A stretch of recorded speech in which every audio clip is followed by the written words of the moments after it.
This is the Cheaper Adventure to Marrakesh in Morocco, in Africa. So then, here I am on a Wizz Air Airbus A321 coming into Marrakesh, and I almost had this entire plane to myself. There was only a couple of other passengers. It almost felt like this was a private flight. It was really nice.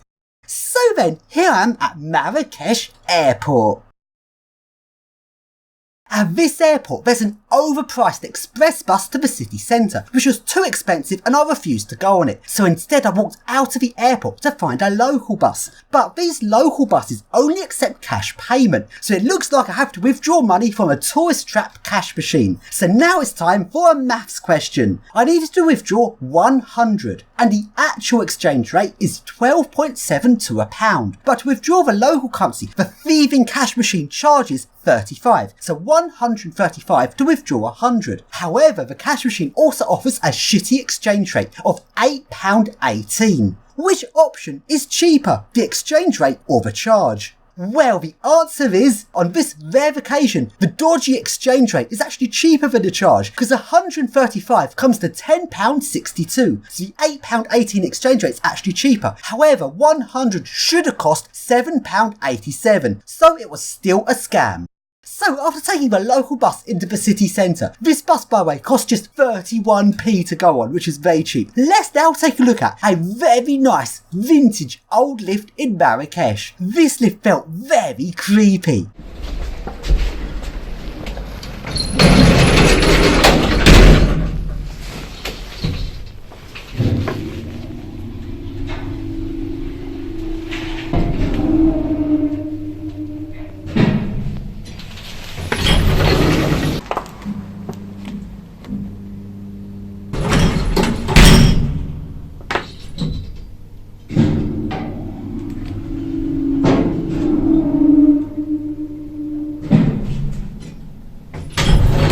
And let's have a ride on top of the lift.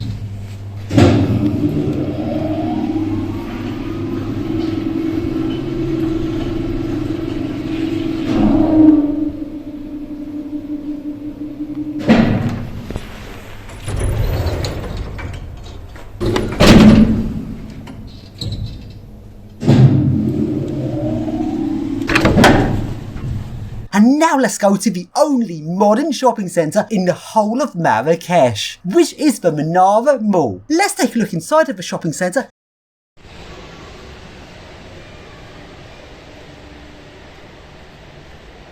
And the lift in the shopping centre is a Schindler 3300. Oh dear, I've come all the way to Africa to see a lift I could see back at home.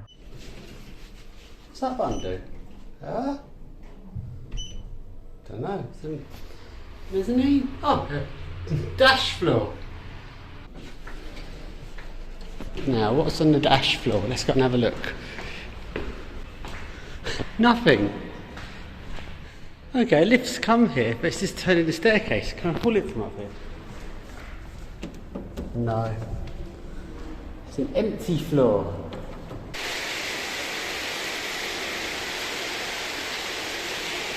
Now, the most interesting thing about this shopping centre is at night time, because this shopping centre has got a musical fountain, which is a very interesting water feature.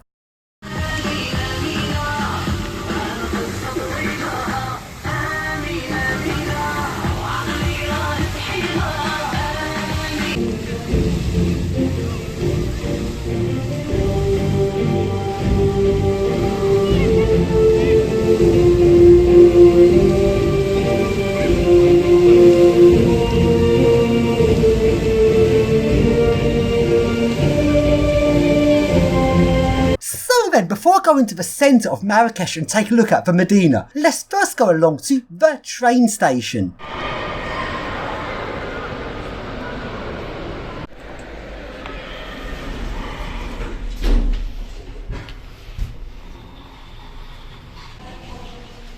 Knackered.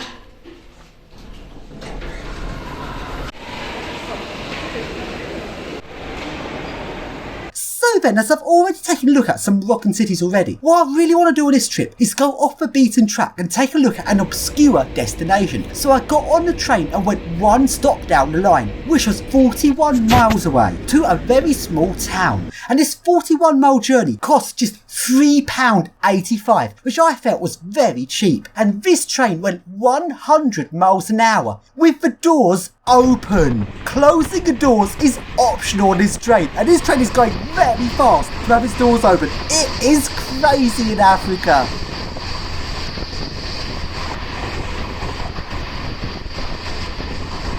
So now I go along to the small town of Ben Guria. And now I feel like I've got to see proper Morocco, as the major cities I've seen are a bit more modern feeling and have quite a heavy French influence. But visiting this much smaller, obscure town gave me more of that feel of what rural Morocco is actually like. And this place was very run down. Lots and lots of poverty. It was very eye-opening. I know Africa can be very impoverished, but I didn't expect Morocco to be quite like this. It was quite amazing, at the same time quite unsettling seeing how people live here. And in this town, although some people have vans and motorbikes, a lot of people still use donkey and carriage to transport their stuff. And these donkeys are not a tourist feature. These are the transport that people still use here. I've never seen anything like this. And to be honest, these donkeys didn't look like they were that well treated. Let's take a look around this very interesting rural town.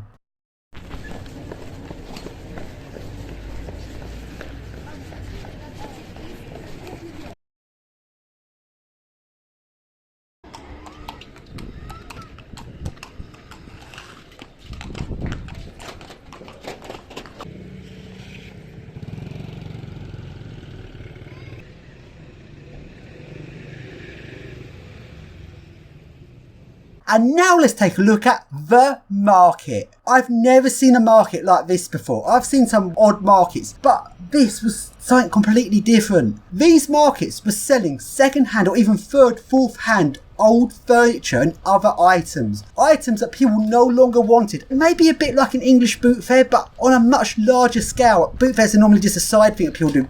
However, these people in Morocco were doing this as their main source of income. A lot of it felt like they were finding old items on the street and just trying to sell them for whatever they could get for them. Everything they were selling looked in very bad condition. It really shows the amount of poverty when people are selling and people are buying third-hand items in a really bad condition because that's all they can afford. Anyway, back to the train station. The train station was the only modern thing in this entire town.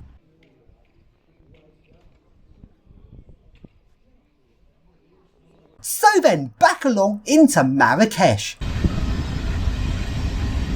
Let's now take a look at the price of cooked food in Marrakesh. Let's take a look at the first McDonald's meal I had. This is a double fillet of fish meal containing chips, bottled water and a double fish burger. This cost £4.73. Which is slightly cheaper in the UK, and we don't actually have double fish burgers in the UK. The second McDonald's meal I had was a double Big Tasty, which is supposedly a slightly higher class of burger compared to a double quarter pounder, but it's almost the same thing. This cost £5.67, which is roughly the same price compared with the UK. And now let's go to the Medina. The Medina is the classic African-style alleyway city. A city made up of tiny, twisting, maze-like passages, easy to get lost. Loads and loads of stuff to see. They are fascinating to explore. Wherever you go and wherever you look, there is something interesting to see. And the Medina of Marrakesh is the second largest Medina in Morocco, with Fez being the first largest. However, these Medinas aren't without their problems. You get motorbikes whizzing at speed down these narrow passages, including parts which are enclosed and more like a shopping centre than a street. Motorbikes are still pushing through all of the people at speed with very reckless driving. And squeezed onto some of these motorbikes are entire families, adults and children, balanced on tiny little motorbikes going at very fast speeds. This would not be allowed in the UK. And the most annoying thing about Medinas is you can't really stop and look at anything, because as soon as you stop, people try and hassle you. Constant social interaction and people trying to press you into their shops. That isn't too bad, but what's even worse is the people are trying to be your tour guide and won't leave you alone because they start following you, wanting to show you something in return for a tip. it gets very tiring very quickly. For the most depressing thing in the Medinas of Marrakesh is the use of animals, which do not look well treated. As you get people with monkeys on a neck chain, and if you go near these people, they put a monkey onto your shoulder and then try and demand money off you for interacting with their monkey. And then you get the idiots with the snakes. They call themselves snake charmers, but they should be called snake intimidators, as they don't charm the snakes. What they do is annoy and intimidate the snakes and force them to perform for people's entertainment. Then, if you so much as stop and look at them, they then come running over to you demanding a tip. It's also worth pointing out there's actually zero skill to this act, considering that the snakes have had their venom removed. And what they also do is they force snakes around people's necks and then they demand money for the privilege of that. No, 200, no, 200, nothing 200. Yeah, 50. 300 for together. No, it's impossible, man. It's a scam. No. Hey, that poor man. No one. One nothing. I give you maximum 50.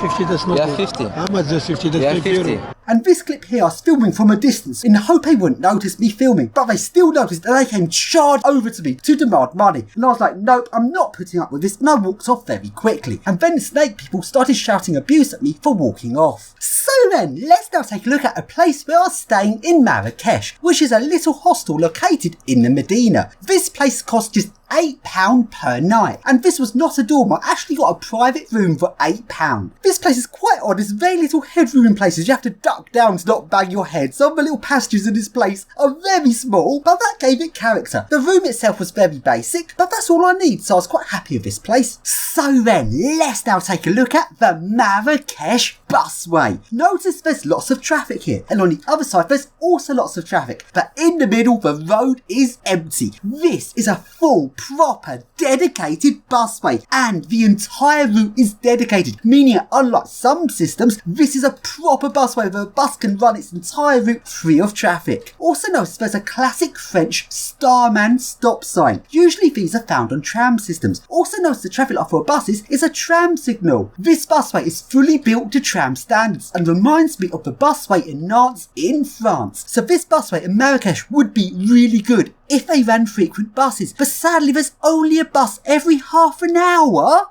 What? This impressive system has been built with all of that road only being used for one bus every half an hour. That is so weird. Also, some of this bus route actually has trolley bus wires. These buses are 100% electric buses and they look very nice. And on the sections of the route that don't have the trolley bus wires, buses run on battery mode. I don't get it. They built all this busway, which nothing uses, and the bus is not on the busway. Like, why? That makes no sense. Like, they've built all this tarmac. I don't think he's allowed on it, but he doesn't give a fuck. Weird busway, it's empty. Apart from occasional illegal motorbike, it's empty and the buses aren't using it. So it seems it's electric buses only can go on the busway, non-electric buses can't. Let's now take a ride on a bus on this busway.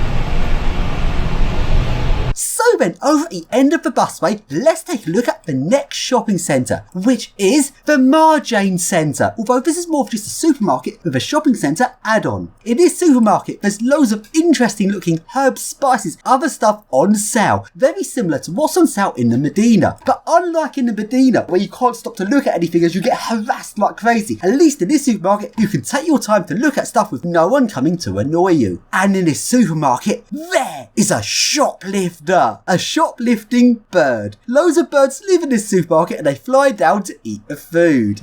He flies down to steal the food. So let's take a look at what's being sold here. I really like the look of these big piles of herbs, spices and all sorts of stuff. You've got over here olives, although most of these olives were not de-stoned. Also there's the piles of herbs and spices which you can actually taste test. Some of these actually tasted very strong. Then there is seeds and other stuff you can buy, and there's even pasta. You can bulk buy pasta like it's a pick and mix. That is quite weird to see. So then, let's now go to the posh part of Marrakesh. The city of Marrakesh is actually divided in two different sections, the Medina and Arabic style section and the European French section. And within the French section, there is the super posh area with very posh hotels. One thing that's weird is they've got a solar panel tree. A fake tree of solar panels where you can charge your phone. And also there's loads and loads and loads of horse taxis. They mainly congregate around this posh area because the people that stay at posh hotels here like to take horse taxis as a luxury. So in we go to one of the posh hotels. This hotel has got Schindler Myconic lifts.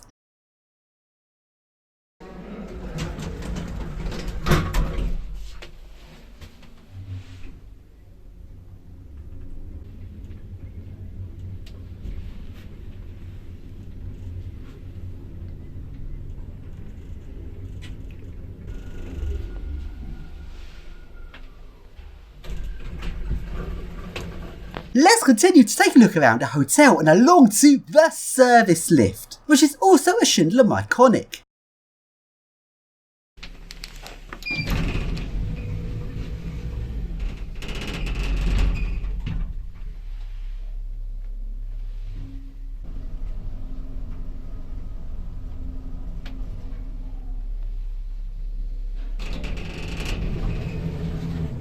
Let's now take a look at the swimming pool in this hotel. Also, this hotel has loads of gardens and water features. And along to the second swimming pool, which looks a lot nicer than the first one. This hotel looks very nice. One of the swimming pools is a heated pool, but only heated to 26 degrees, which is too cold for me, so I didn't go for a swim.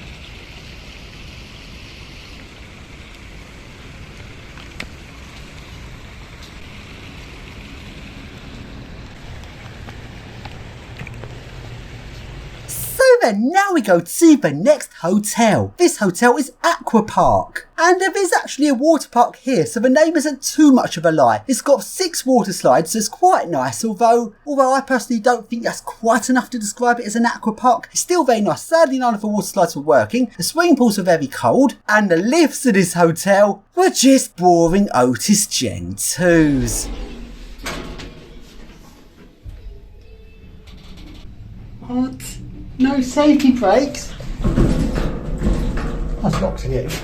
I just makes you want to do it more than something like that. Let's now take a look at the coach station in Marrakesh. This coach station has various coaches going all over the country. When a coach departs, it starts moving slowly with its doors open. This encourages the last remaining passengers to run and jump onto the coach while it's already moving. Over at Medina area, take a look at how many horse taxis are waiting. There are 3 lanes of horse taxis waiting for trade, and look how far back the queue goes. There must be a lot of demand here for people wanting to use these horse taxis.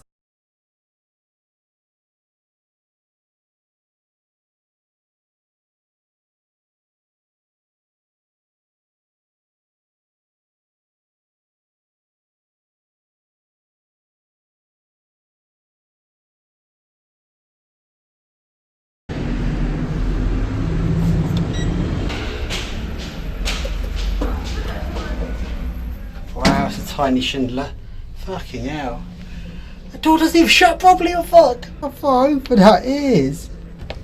Crazy. Fucking hell, look at that.